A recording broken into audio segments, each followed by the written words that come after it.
Conflict between classes is constant and perpetual. It is this social conflict which is the root of all sorrows and sufferings of the world, was wisely told by Buddha the greatest.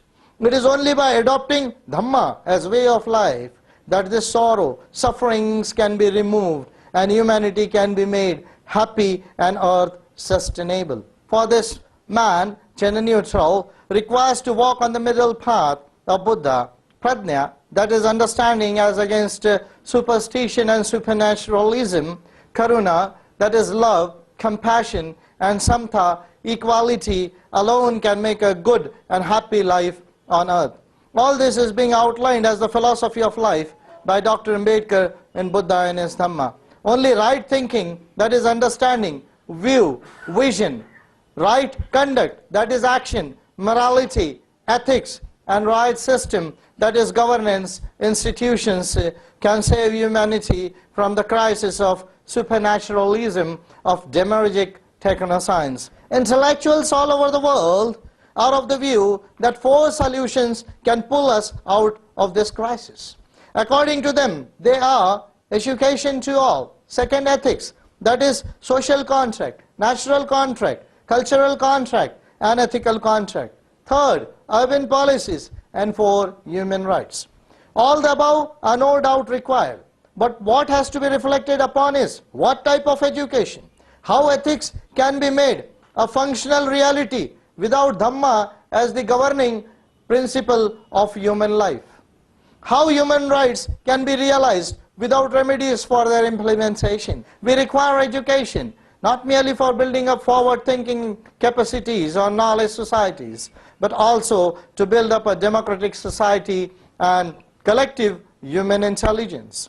Urban policies must be an integral part of educational, economical, population, health and work policies, which can ensure decent and dignified existence of all human beings, and in particular those degraded, as told by Dr. Ambedkar. World social and economic order must be based upon the principles of liberty, equality, and fraternity. This will ensure equality with equity and dignity and achieve salvation of the world. Human dignity must be the fundamental principle of bioethics, and all developments in science and technology must be based on the recognition of life of human being on earth. It must recognize the sustainability of biosphere.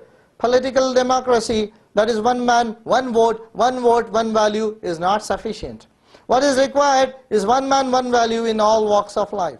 Therefore, social and economic democracy must be the base of political democracy.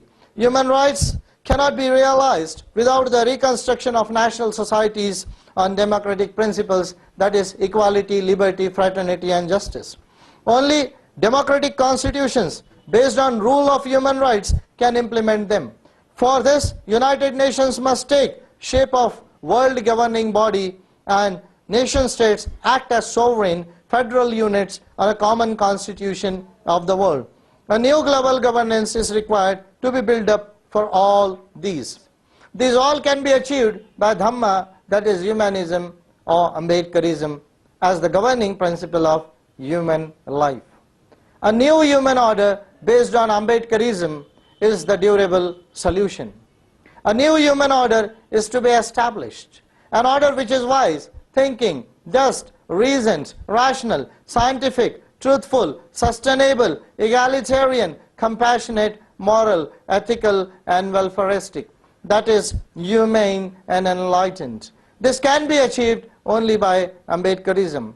Law, constitution, science and technology, economics, education, culture, and religion must be made human-centered. There is no way out but to adopt the principles of equality, liberty, fraternity, and justice as the way of life. The principles of humanism and human rights must be ensured. The way out is to adopt the religion for humankind with man and morality, gender neutral as center, and welfare of humankind as end. A religion of truth and science, of modernity, sustainability, and of universal human brotherhood, can also say sisterhood, a religion which teaches that to be religious is to be social, moral, welfaristic and futuristic. A religion which brings revolution by change in mind of man, altering his disposition. Only such a religion must be made a religion for humankind. Only the Dhamma of Buddha qualifies on the above principles and values, and therefore must be the religion of world humanity. Humanity, for its own good, must think on it. To build up such a human society, 4 types of changes as tried for by Dr. Ambedkar are to be brought. They are Vaisharik Parivartan, that is change in thinking, thoughts, understanding, view, perception, vision. Second, Achar Parivartan, that is change in conduct, action and ethics.